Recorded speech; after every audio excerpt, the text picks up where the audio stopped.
Hello? Testing? Hello? Let's turn that off. Okay, awesome. It works, I think. I think it works.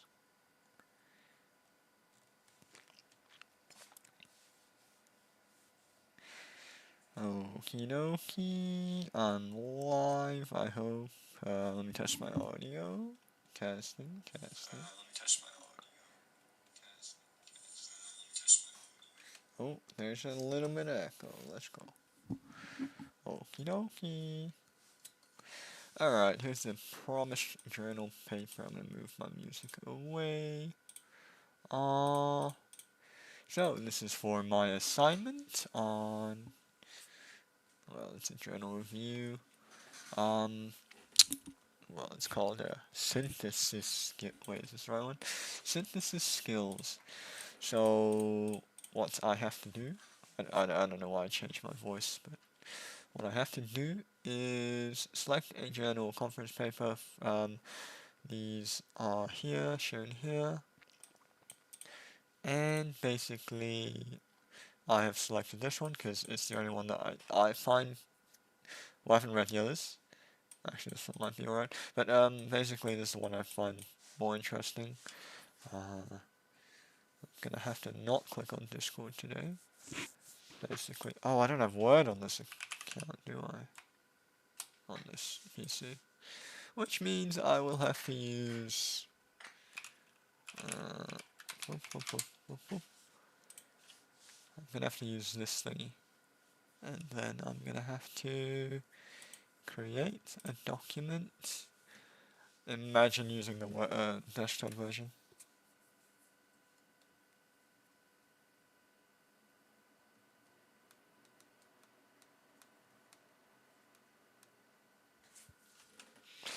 And the thing is, I don't like dark mode on PC, or on Word. I don't know why. I'm weird. Well, great.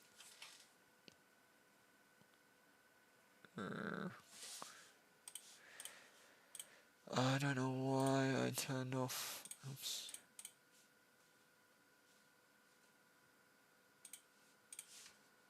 Oh.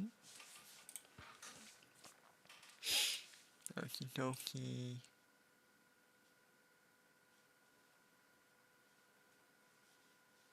What's a save one?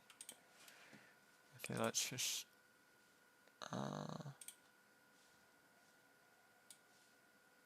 what am I doing? Hello, wake up me. Oh, let's close the tab. I don't need that tab anyways. I will do this. Control C.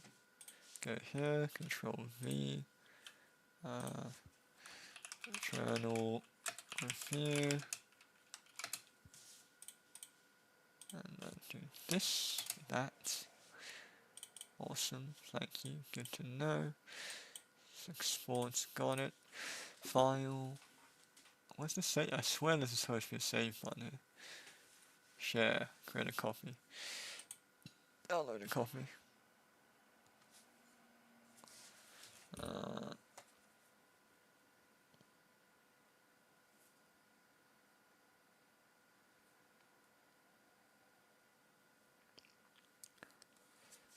Yeah, I don't know if I can, because I don't actually have Word.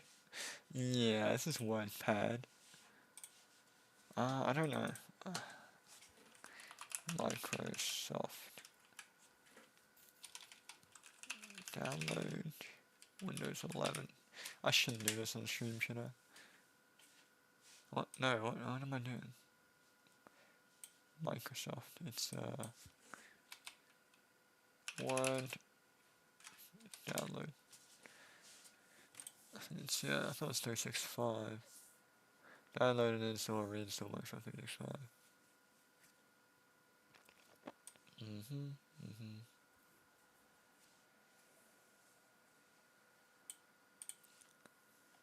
Go to www.office.com.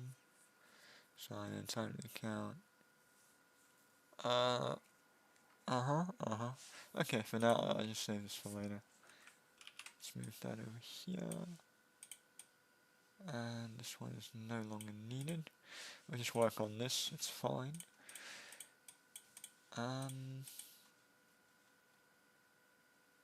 Why is it streaming that? The heck? I can turn this off now.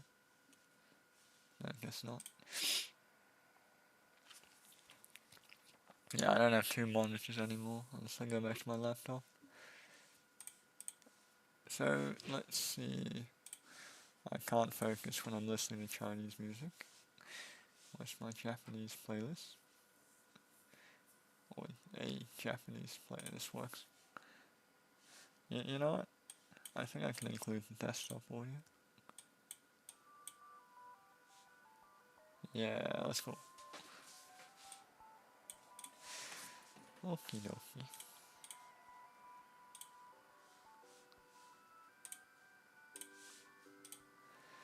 And then I'll know how long I've been going at it for.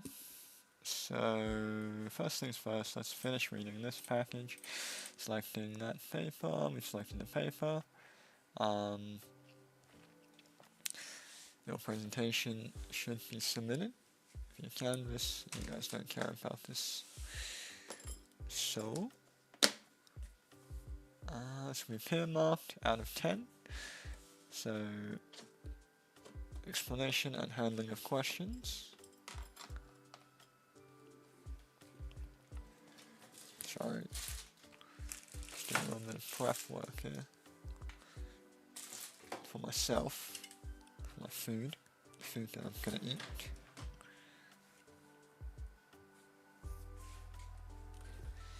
Let me just quickly say hello to everyone.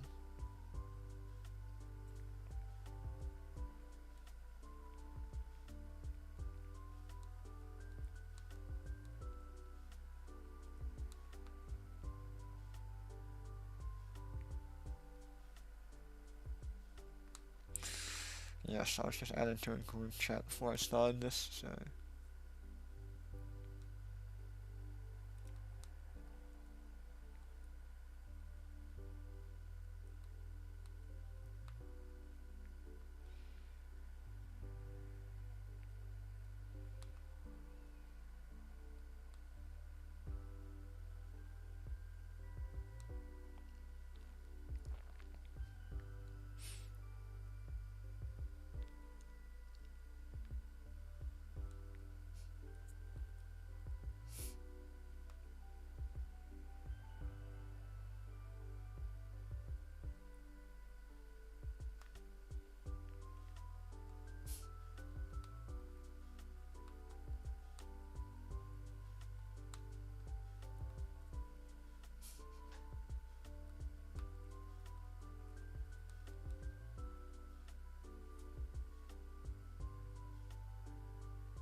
Awesome. Got that out of the way. Let me continue. I know I've been breaking this up a lot. Let me move my mic as well, so that I have a better position with my keyboard. Hopefully this isn't too quiet. I see that the music is quite powerful. Let me move my mic here. Turn up the gain a little bit. I think that's the gain. I'll move away from my PC actually. This is... I don't know, I should have set this all up beforehand. I'm very sorry. I'm going to check the audio. Hello, testing, testing. There's a bit of background, isn't there? Testing, testing. Testing, testing.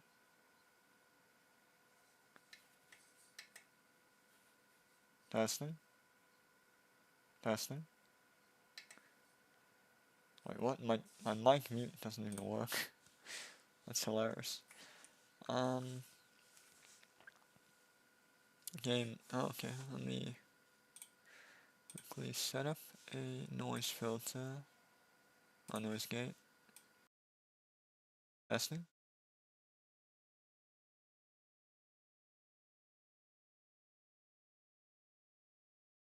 Testing.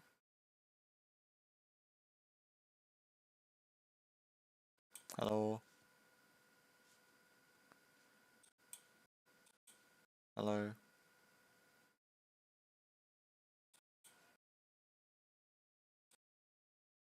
Testing. Awesome. I think it works.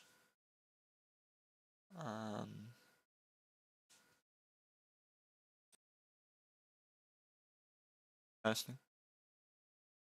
Awesome. Okay, I think this should work. I'm gonna leave it there. Okie dokie.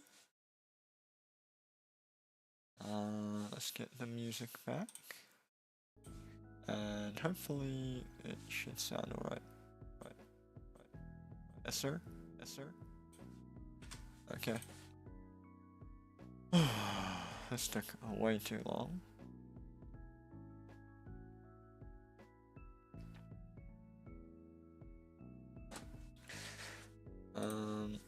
Okay. So this will be peer marked out of 10 with the marks broken down as follows. Explanation and handling of questions, technical content and subject competence, and structured engagement of the audience leading to and leading an interactive discussion. Okay, we find additional staff for help, and of course this thing I'm using breaks. So let's go over the assessment criteria. Summary should give a clear and precise overview of the journal paper you're presenting. So first of all, we have to read and understand the journal paper. That's to be expected, really. So I have to remember that I'm conducting a peer review of it. What can we expect of it? Explanation and handling of questions. Well, have you reviewed the paper? Are you able to answer any questions posed in a professional and precise way? Avoiding vague or deflecting answers such as, I don't know. What can you interpret from the journal paper?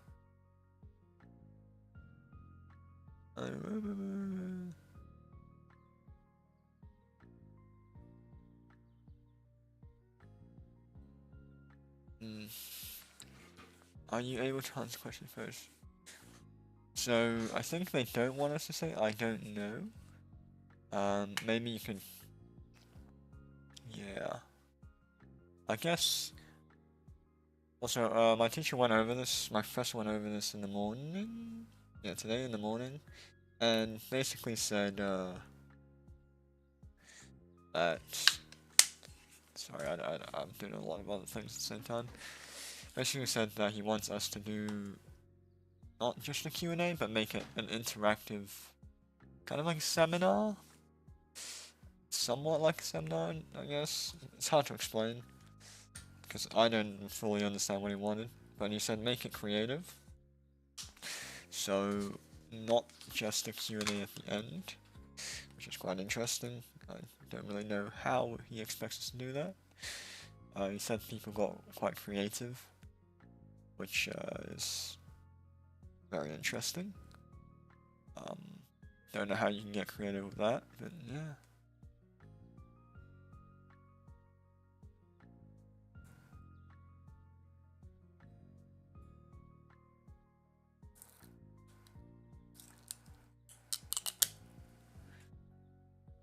Anyhow, let's move on from that. We have technical and subject competence. Demonstrate confidence in God damn. I'm sorry. Getting messages and everything. That was not me farting. That was my bottle of mayonnaise. Yeah. Tactical and subject competence. Demonstrate confidence in and a clear understand of what the heck am I reading? Demonstrate confidence and a clear understanding of the research work that you have undertaken through your responses to questions asked by the assessment panel. Okay, that's easy enough. So we're gonna have to get background knowledge alongside of this journal review. That's 20%. This journal review, I believe it's actually a presentation, which I think I've got to say. I don't think you need to submit a piece of paper.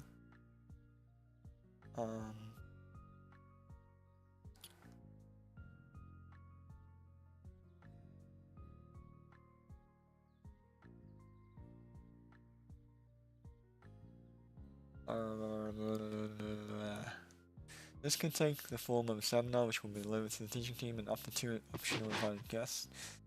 Or learning for level 4 to 6 students. Oh, that's interesting. Those the rest of class, therefore this will be peer assessed. Seminar will be held during this, blah blah blah blah. So it is a seminar. Up to 20 minutes, contains both presentation and discussion Q&A session.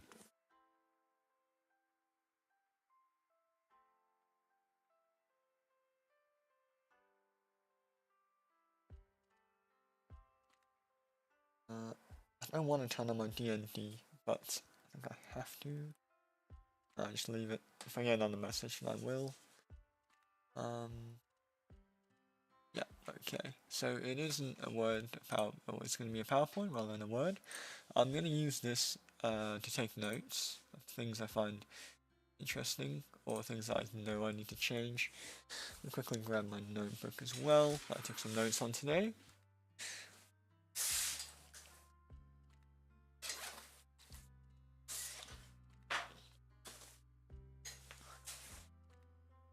Okie dokie. So, my notes from today, let's see what I wrote down. Don't just do Q&A at the end, ASAP. I have to send this in ASAP, yep. Critical review, why is this good, why is it bad, what might be changed. Advanced ion propulsion systems. Oh sorry, that's the one I wanted to do yet. So I have to do a critical review on why it's good, why it's bad, and what things could be changed. And then that's all the notes I took for this section.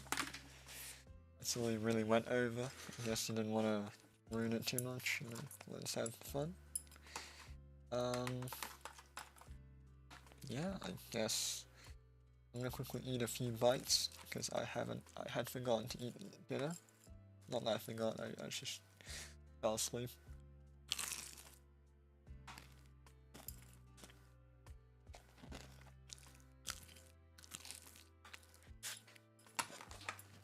Okay.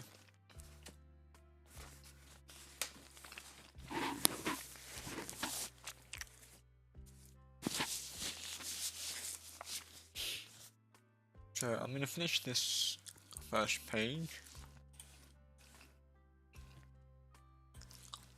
This chicken's really good. I might make a chicken sandwich instead of eating just the chicken. Okay, I just stopped talking about random stuff.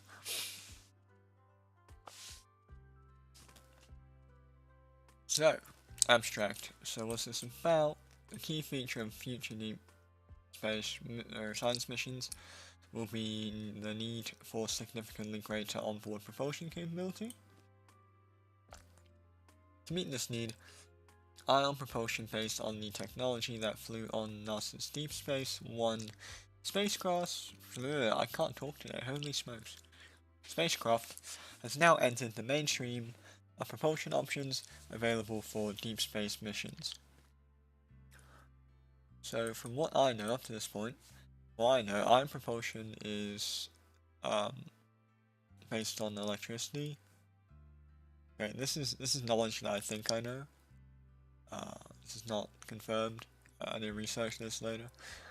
Hopefully it has a bit in this introduction part.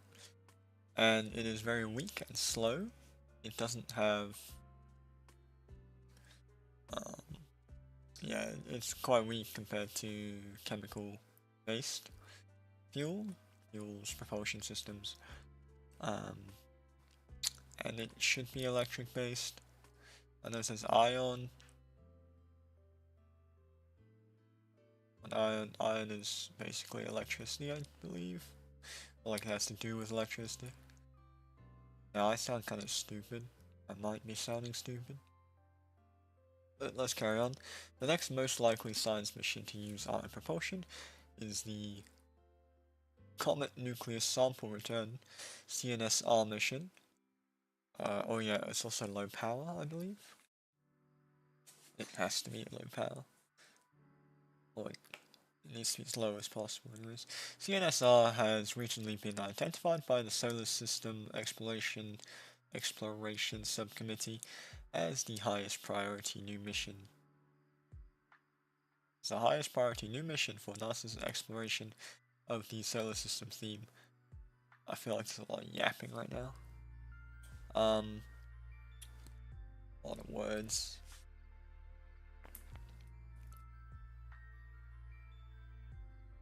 So if I want to make a introduction of this journal, it's worth, I think it's worth 20%, yep.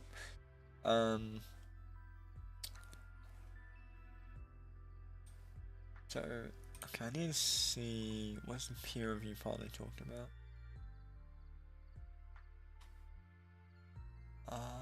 It's down here somewhere.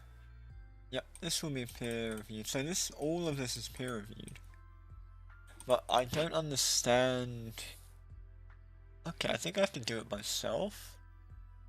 So it's a journal review. And after the journal review, the questions will be quite long, I'd say. So I'm gonna have to make a structure for the presentation. Awesome. Okay, I actually should read this part as well. Just cause. So, of course, I'll be aiming for this. That's where I always aim for. There's no point aiming for anything lower. Your work meets all of the requirements as laid out in the assignment brief. The work itself is of an exceptionally high standard, which has the potential for submission. Oh wow.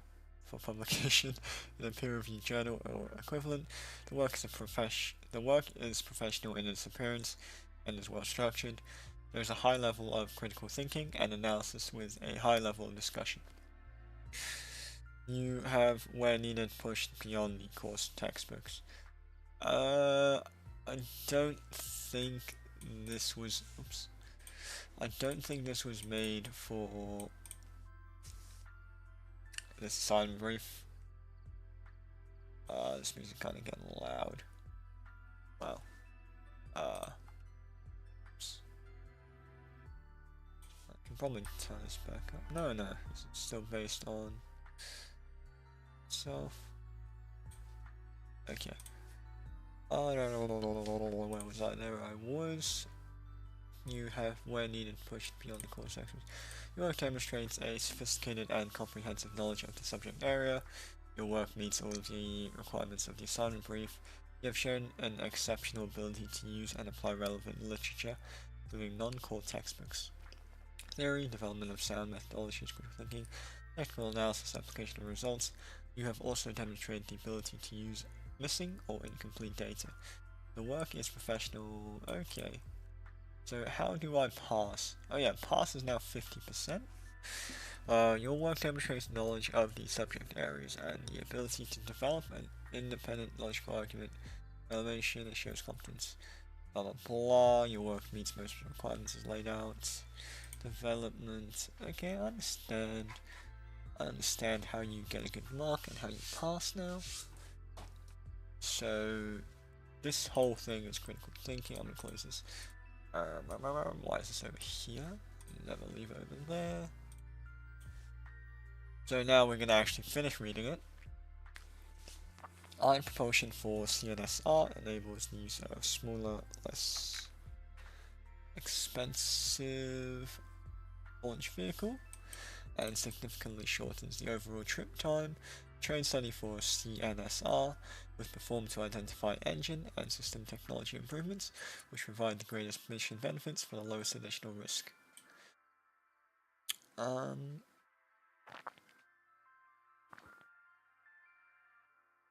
Nice. This train study indicated that the maximum specific impulse of the ion engine should be increased from 3,100 to 3,800 seconds, and that the maximum engine input should be increased from 2.3 to 3.2 kilowatts. Simultaneously, the engine total propellant throughput capability must be increased from the 80 kilogram N-star design point to approximately 180 kilograms. It's a lot of increases. The focused technology program to make these advances underway. Okay. So hopefully this goes over stuff. Huh?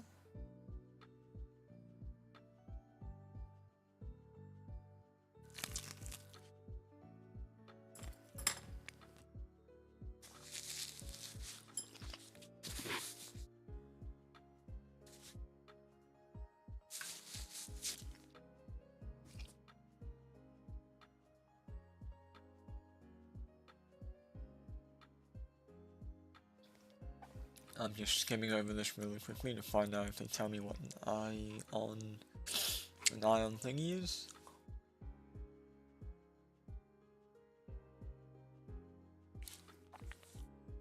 In which case, I don't see much about ion propulsion.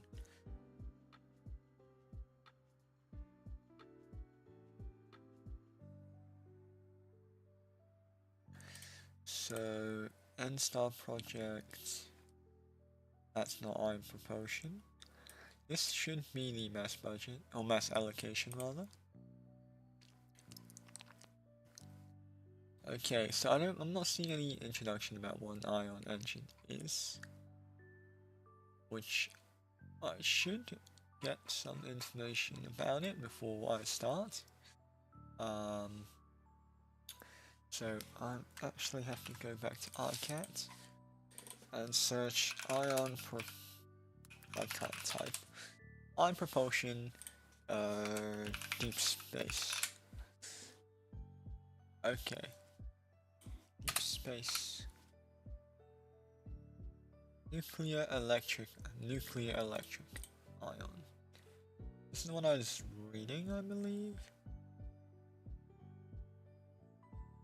Oh no, it might be a different part of it. Okay, let's get this one first. Get this one. That's John Brophy as well. That's the same one. Okay. Evolution. That's nice. Let's make it more relevant. I really want to say relevant for some reason. Relevant. Let's go to like 2014. That's within the last 10 years. We'll just okay. That. I wonder if they have anything more.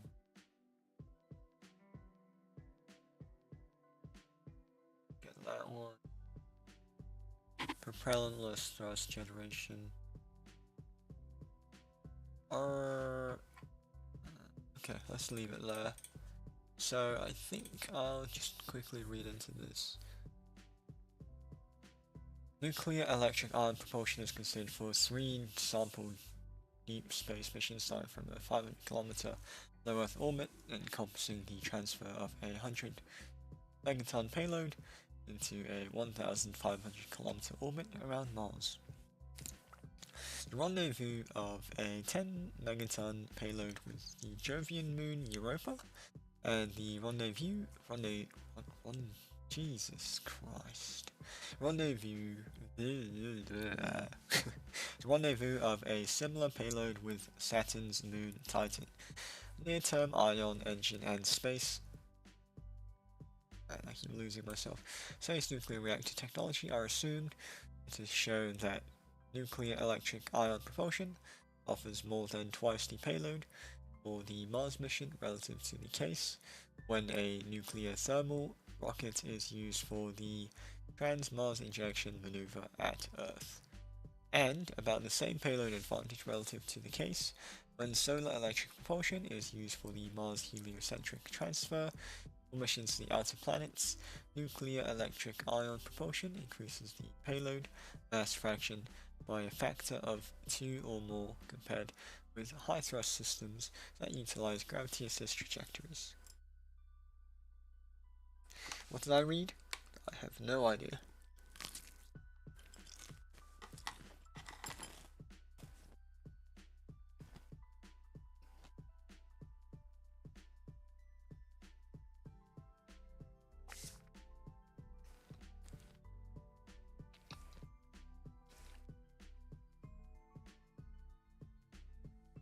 Just trying to digest it and ingest some food at the same time.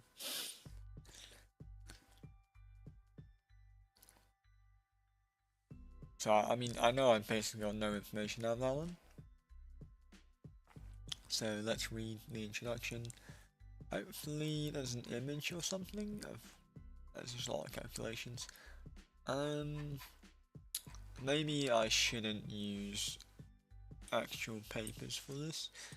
Let me just search up what is ion propulsion. NASA usually comes up with some good stuff. Ion propulsion system, power on. Dawn's futuristic high-precision ion propulsion system allows Dawn to go into orbit, blah blah blah. First for any spacecraft. See, ion propulsion was proved on NASA's Deep Space 1 mission, which tested it and 11 other technologies while journeying to an asteroid and a comet. Each of Dawn's 30 centimeter diameter ion thrust units is movable in 2 axes to allow for the migration of the spacecraft's center of mass during the mission. This also allows the attitude control system, blah blah blah. I'm gonna skim all this because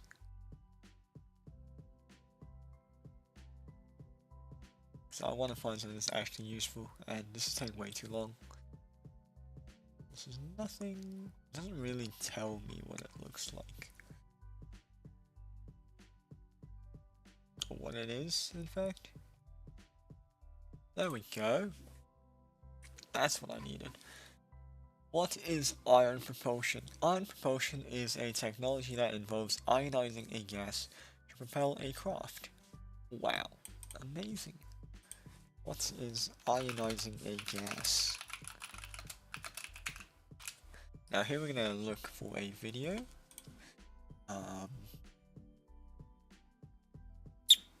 Maybe I should have searched how a ion propeller works. Oh my goodness. I can't even type. Oh no! On the wrong account, man. People always ask me why we're stuck with chemical rockets. Seriously, exploding a bunch of hydrogen or kerosene is the best that we can do? Good news! There are other exotic science fiction sounding propulsion systems out there which use electromagnetic fields to accelerate atoms, allowing their spacecraft to accelerate for months at a time. I'm talking about ion engines, of course, and several spacecraft have already used these exotic thrusters to perform some of the most amazing missions in the exploration of the solar system.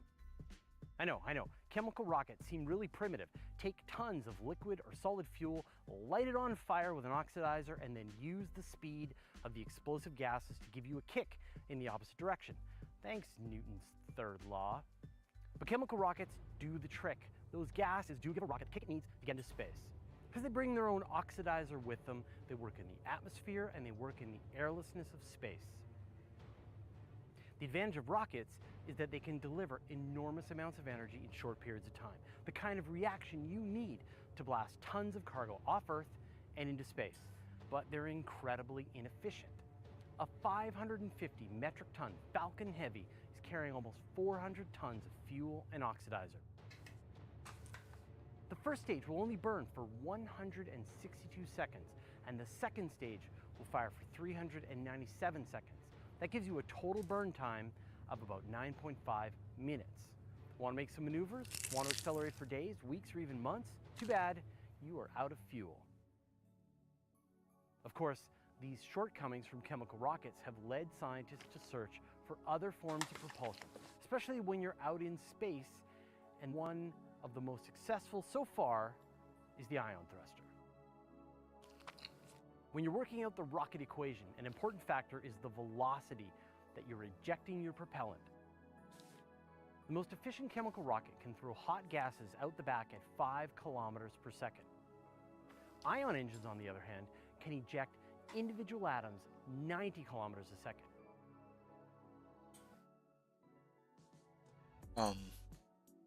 I just realized I'm using the wrong mic.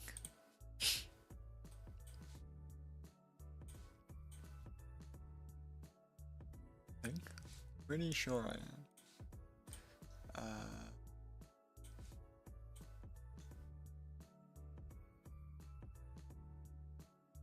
Hello? Testing? Hello? Hello? Yeah, I believe I was using the wrong mic the whole time. Yes, I was. Get back on the so far, chemical rockets, and how they're quite inefficient, especially for deep space.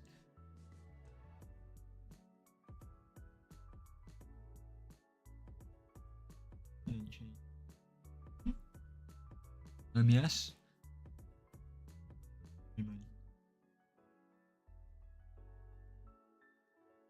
Engine on the other hand can do that.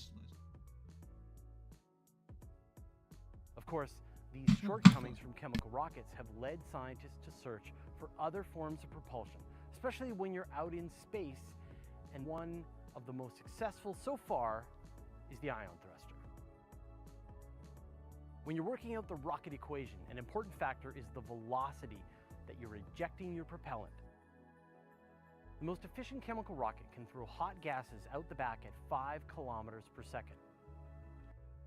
Velocity that you're ejecting your propellant. The most efficient chemical rocket can throw hot gases out the back at 5 kilometers per second. Ion engines, on the other hand, can eject individual atoms 90 kilometers a second. This high velocity gives the spacecraft a much more efficient acceleration. The best chemical rockets see a fuel efficiency of about 35%, while ion engines see an efficiency of 90%. So how do ion thrusters work? It's actually pretty weird and totally sounds like science fiction. Instead of hot gases, ion thrusters eject ions, which are atoms or molecules which have an electrical charge because they've lost or gained an electron. In the case of an ion engine, they're emitting positively charged ions, which have lost an electron. Once you've got ions, you can direct them with a magnetic field, accelerating them into space at tremendous speeds. So where do they get all the ions?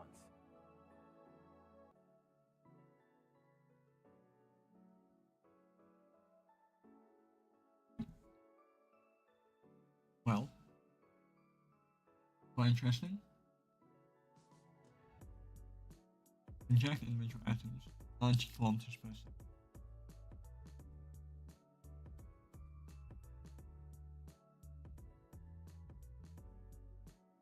Or less. 5 kilometers. Their flow rate is different, of course.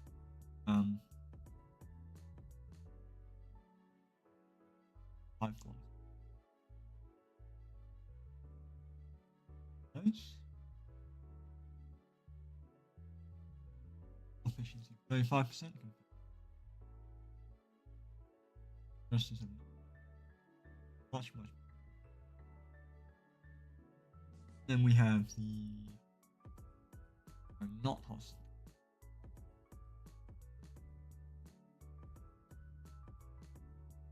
Instead of hot gases, basically ion eject. thrusters eject ions, which are atoms or molecules which have an Molecules which lost. electrical charge because they've lost or gained an electron.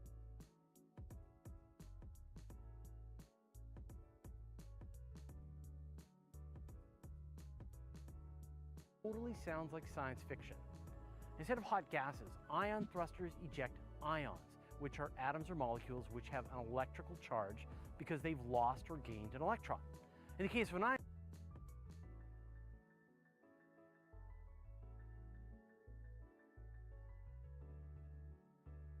engine, they're emitting positively charged ions. Basically, and getting hit electron. They've lost or gained an electron. In the case of an ion engine, they're emitting positively charged ions, which have lost an electron. The ions, you direct them with a magnetic field. Accelerating.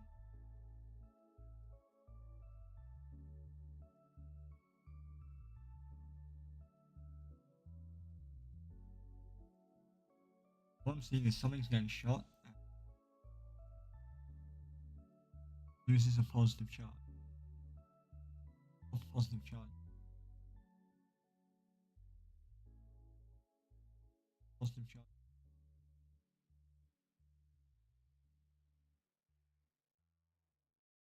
That individual.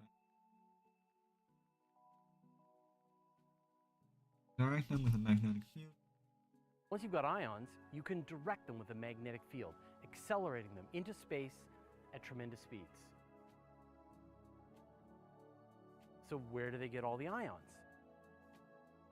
The thrusters create them by generating a plasma inside the spacecraft, and they bombard neutral propellant.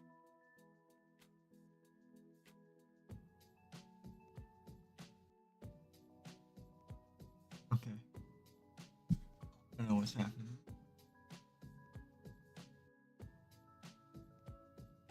Testing.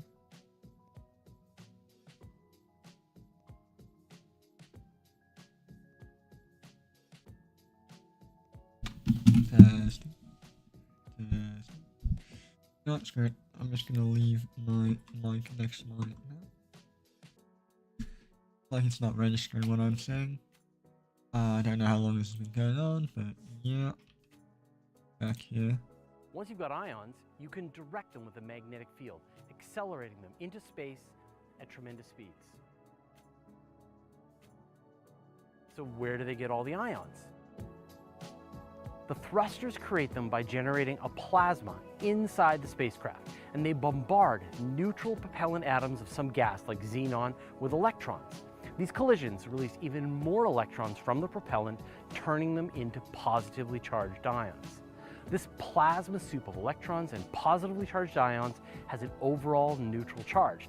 The electrons are held in the chamber, leading to more ionizing events, while the positive ions are siphoned out through a grid at the end of the chamber.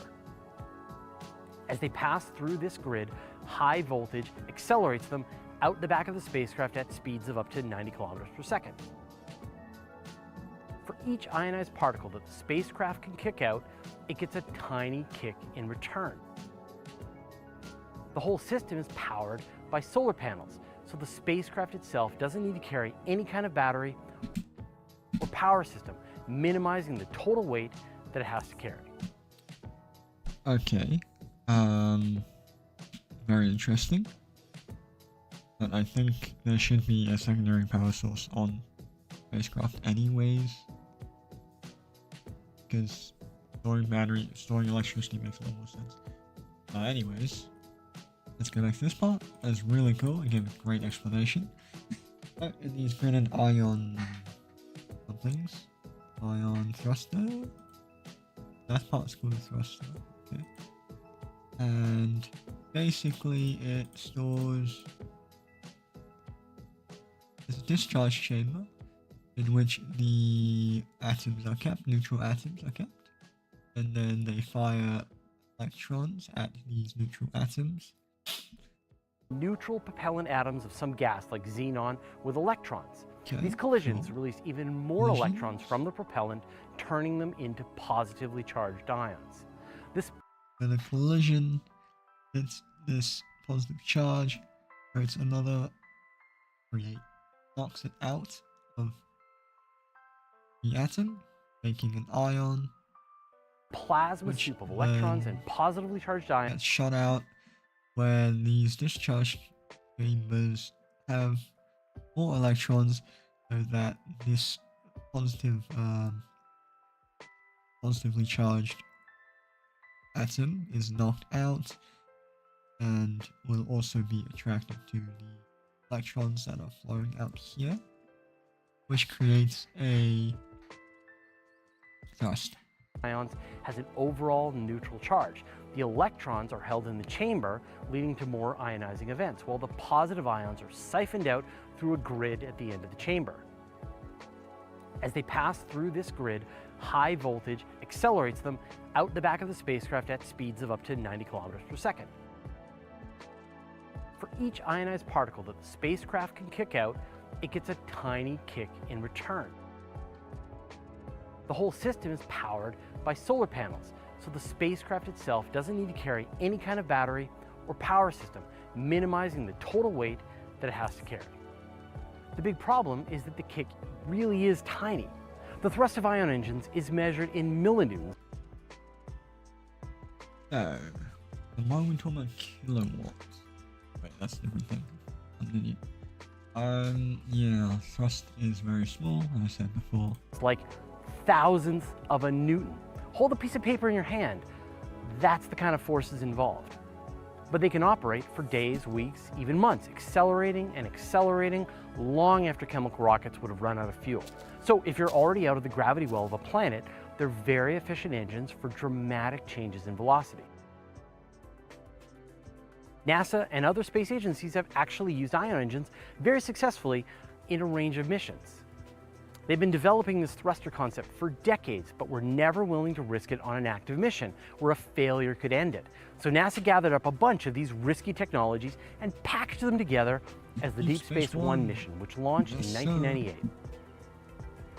Deep Space One was equipped with 12 different technologies that NASA wanted to test out, including low-power electronics, solar concentrator arrays, various scientific instruments, and a solar electric propulsion system. Its engine was run for enormous lengths of time, allowing it to make close observations of asteroids and comets, and even Mars. NASA doubled down on the technology of Deep Space One, giving its Dawn mission 3 redundant ion engines. These allowed the spacecraft to go into orbit around the asteroid Vesta, make observations, then break orbit and travel to asteroid Ceres and make even more observations. And it could still have fuel in the tank to visit even more asteroids. That's crazy. Just to give a sense of its acceleration, Dawn can go from 0 to 100 kilometers per hour in 4 days of continuous thrusting. Ion thrusters were used to carry ESA's Smart 1 spacecraft from Earth orbit to lunar orbit and on the Japanese Hayabusa spacecraft. Ion engines have been tested here on Earth and successfully operated for more than 5 years continuously. With these successes, we're going to see even more spacecraft equipped with ion thrusters in the future. But ion thrusters themselves are getting more powerful and resourceful. I said that ion engines produce very little thrust, but there are some ideas to boost their output. The first is dramatically increase the amount of electricity that you're using to accelerate the ions. Instead of solar panels, NASA considered creating an ion engine powered by a nuclear reactor. About 15 years ago, NASA considered a mission known as Jupiter Icy Moons Orbiter mission, powered by the nuclear electric xenon ion system, or NEXUS engine. The spacecraft would be capable of exploring each of Jupiter's icy large moons in sequence: Ganymede, Callisto, and Europa. The spacecraft would have been launched into orbit in 3 separate pieces, which would then be assembled in Earth orbit and launched off to Jupiter. The spacecraft would use its 8 ion thrusters to study Callisto and then Ganymede for 3 months each, and then settle into a final orbit around Europa. If conditions were right, it could even go into orbit around Io. Of course, we don't get to have nice things, and the mission was canceled back in 2005. There are other ways ion thrusters can be scaled up. NASA is testing a high-thrust version of ion engines known as the X3 Hall thruster. This engine is capable of blasting out ions and produces 5.4 newtons of force. Again, not much, but remember that previous thrusters top out in the thousands of newtons. At the highest levels, this could be the technology that will carry human astronauts to Mars, cutting down the flight times to just a few months. Engineers are planning to run the X3 for 100-hour tests this year to see if it has the same kind of long-term operation as the smaller ion engines. The coolest idea I've heard recently for ion engines is the idea of an air-breathing engine under development by the European Space Agency. Instead of carrying any propellant at all, engineers at ESA demonstrated that a spacecraft in low Earth orbit should be able to pull in molecules of air right from the atmosphere and then ionize them and blast them back out. Since the spacecraft would be using unlimited solar electricity, kind of long-term operation as the smaller ion engines. The coolest idea I've heard recently for ion engines is the idea of an air-breathing engine under development by the European Space Agency. Instead of carrying any propellant at all, engineers at ESA demonstrated that a spacecraft in low Earth orbit should be able to pull in molecules of air right from the atmosphere and then ionize them and blast them back out. Since the spacecraft would be using unlimited solar electricity for power and pulling its propellant from the atmosphere, it could operate without refueling essentially forever. Spacecraft could operate at lower altitudes, and space stations could remain in low Earth orbit indefinitely without needing to be reboosted. It's going to be a real game changer. And not only Earth, this technology could be used on Mars or Venus or Titan, anywhere with an atmosphere. Ion engines have already made an impact on space exploration, and in the next few years, we're going to see more missions equipped with them. They could even be the engines that carry human astronauts from Earth to Mars in the coming decades. What do you think about ion engines? Let me know your thoughts in the comments. Once a week, I gather up all my space news into a single email newsletter. Right. Thank you, my guy. Okay, let's move on. Now that we know what an ion thruster is, let me write that stuff down.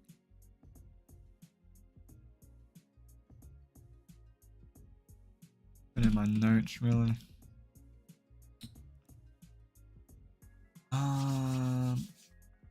Is ion thruster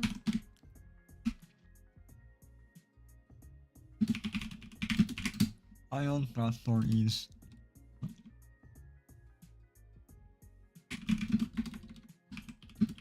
ion thruster uses positively charged. I don't know how to explain it. This is positively charged releases.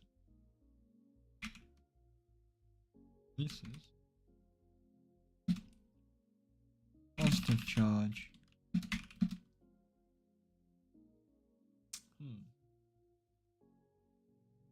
I'll touch the release. Through. Included ion thruster.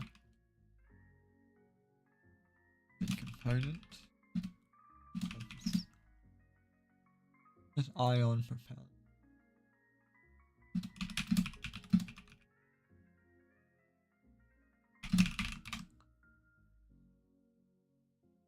That sounds like a better one. Ion thruster releases.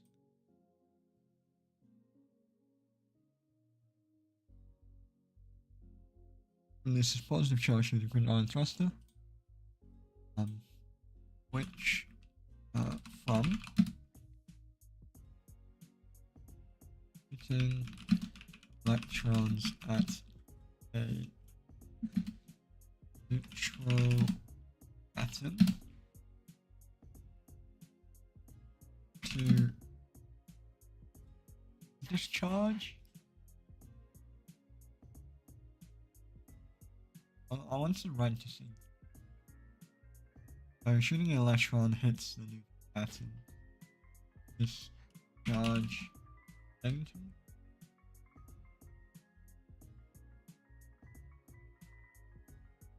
Through the graded ion thruster from shooting electrons at.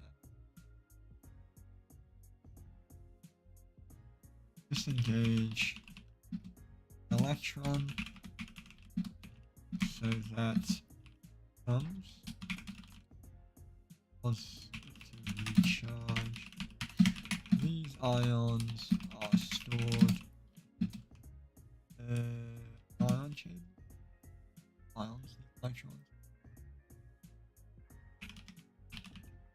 stored in one chamber. White, black, which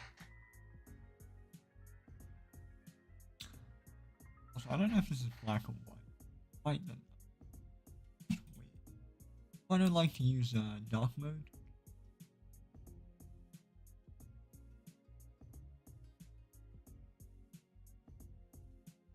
Okay, so yeah.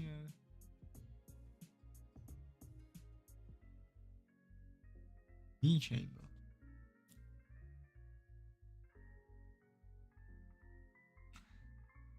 The A chamber. Also, I like to tab in and out, so I have to go up here.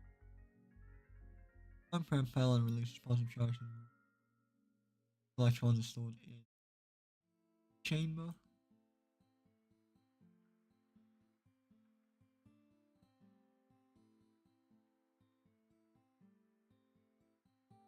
When the positive charged ion is knocked. I'm very confused.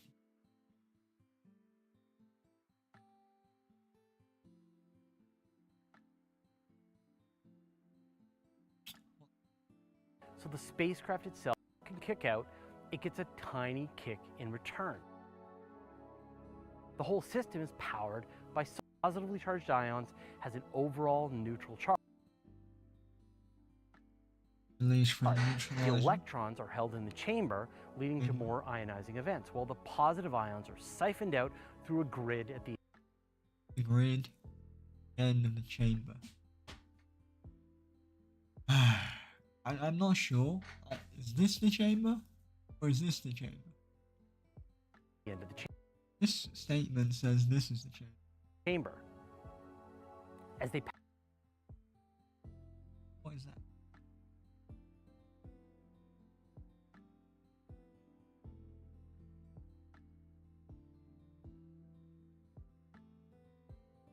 Pass through this grid. High voltage accelerates them out of the back of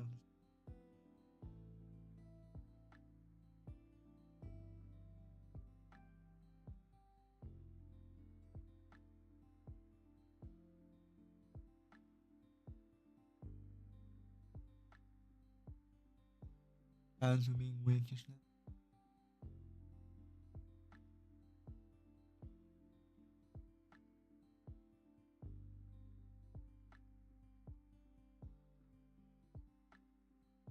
And my fans roar.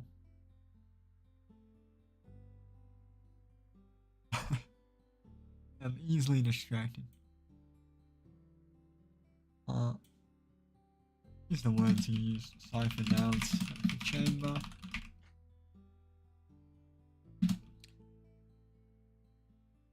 High voltage.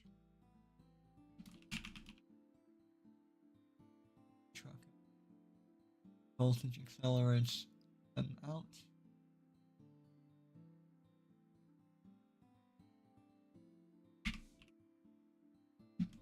And be used to accelerate.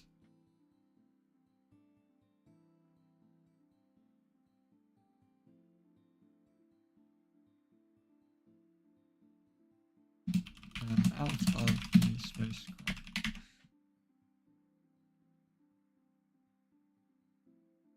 Awesome. main important part of how ion propellant works. That's my definition, anyways. An ion propellant releases positive charge to the grid ion thruster, shooting electrons at a neutral atom to electrons, so it becomes positively charged. Is that it? Is that atom becomes positively charged? These electrons are stored in the chamber. In the chamber. Oh, I get it now. So that whole drum is the chamber. When the positively charged ions are siphoned out of the grid, high voltage can be used to accelerate them out of the spacecraft. And nice. Oh. Okay. Now move on back to the notes. One is the nuclear one, which we'll probably read later because this is quite interesting.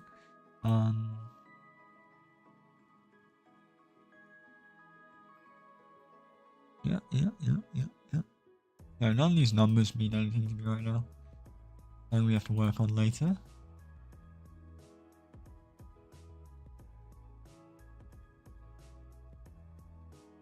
Get another biomine.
I took a really big bite.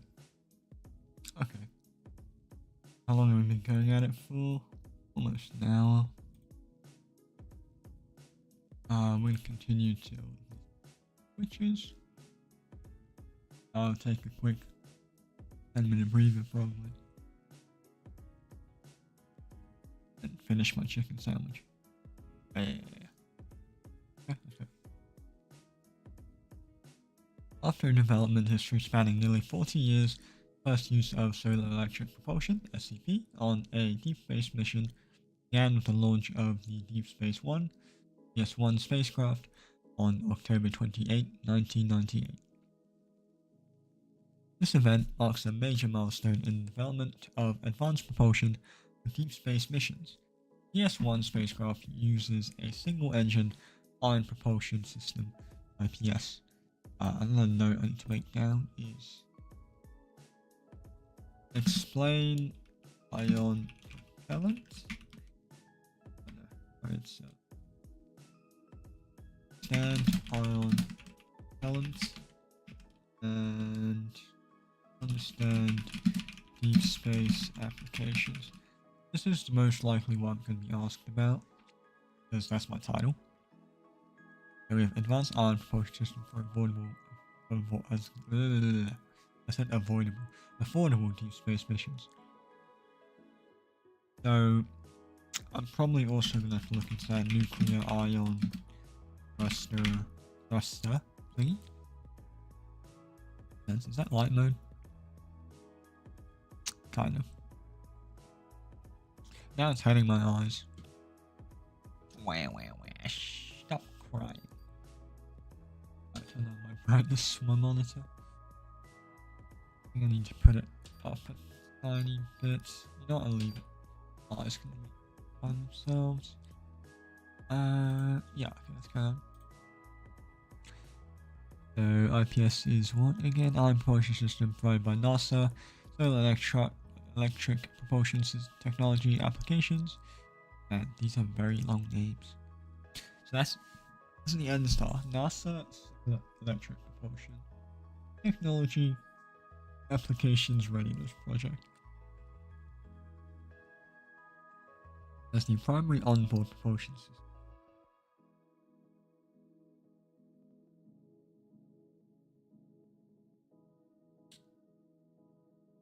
propulsion system is designed to deliver a total delta V of 4.5 kilometers. Is quite high? That low? That seems quite high. To the 486 kilogram DS-1 spacecraft, while consuming only 81 kilograms of xenon. That's quite good.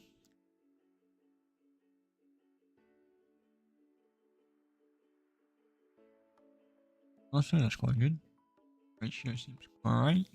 Not that I know anything about these ratios. Ion propulsion has now entered the mainstream of the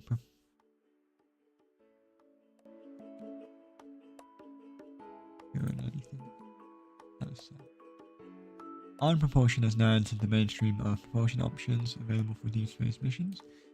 Sorry, everyone. Just turn up my volume.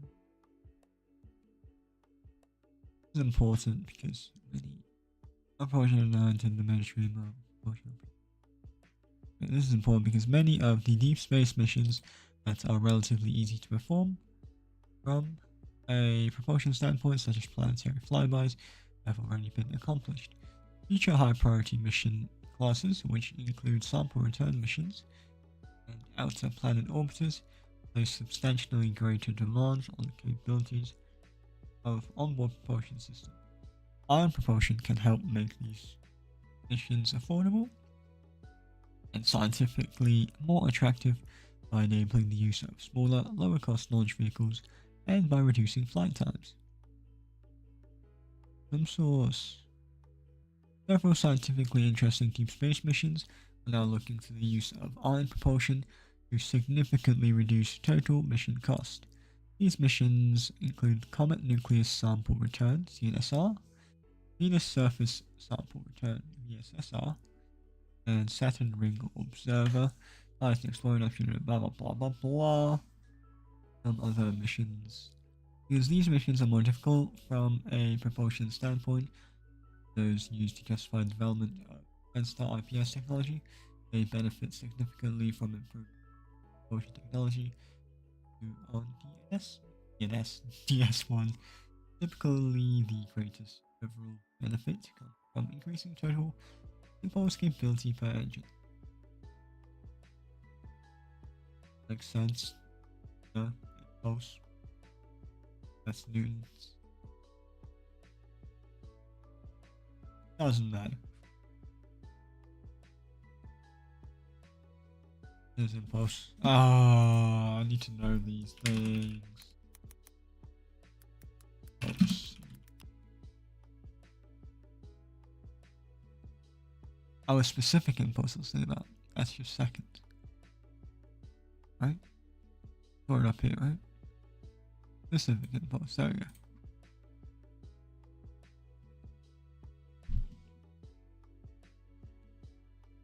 As the engine total impulse capabilities increase, fewer engines are required for a given mission, resulting in substantial savings in mass and cost.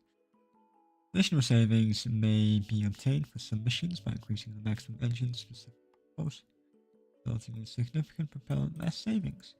This paper describes the results of a trade study which was performed to identify best ion propulsion technology and system architecture be developed in support of the CNSR mission. All the technologies and system architectures considered in the trade study are derivatives of single engine IPS like the N-Star project for DS1. Port 1, 2, 3. Same thing.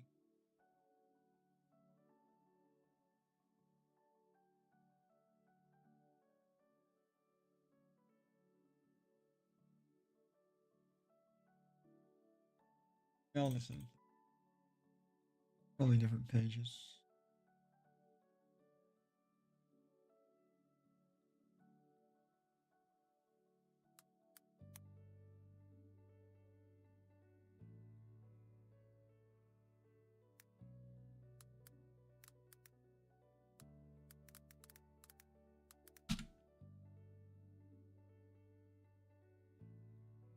don't need me to log in.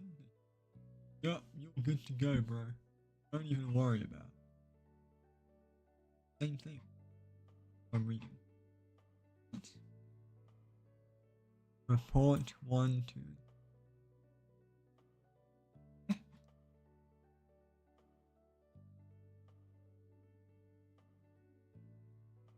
Fuck. Is that the one?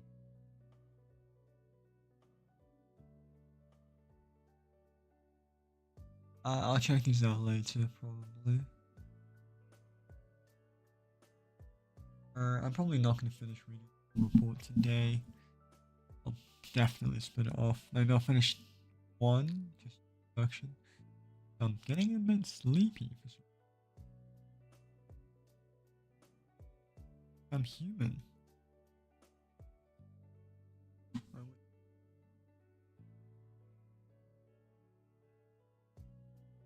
Get left to right.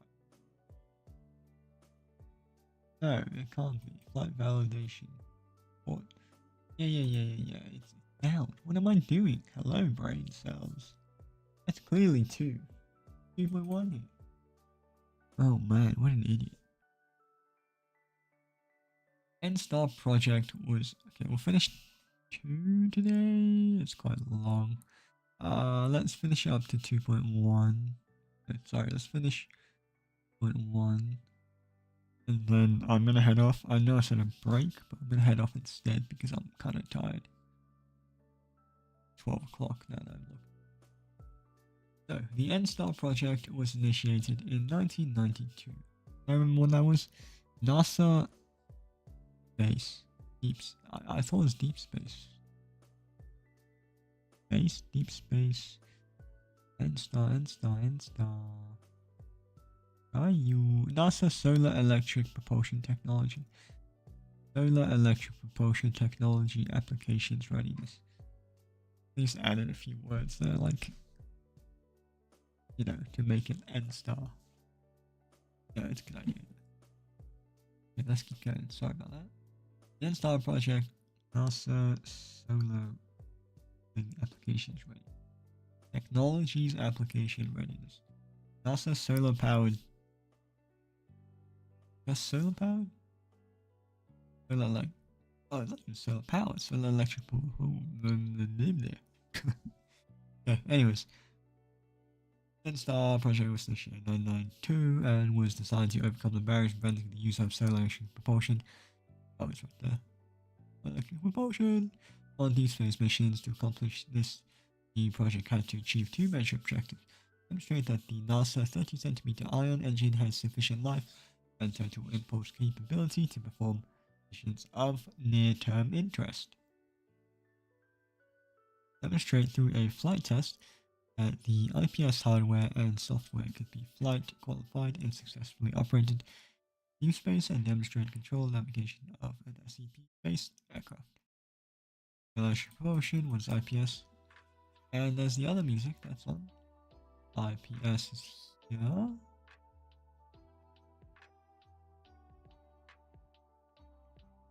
Oh, I thought you weren't allowed to include these in the abstract. Ion propulsion system. Got it. Ion propulsion system hardware and software. Quite qualified and electric propulsion based things. By all measures, these objectives have been met with unqualified success.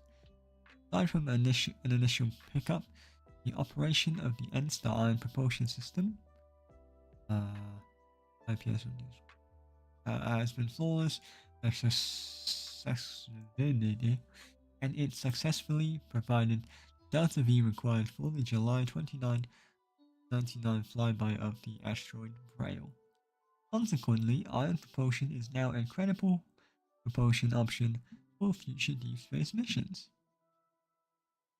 Complete detail of how the N-Star ion propulsion validated for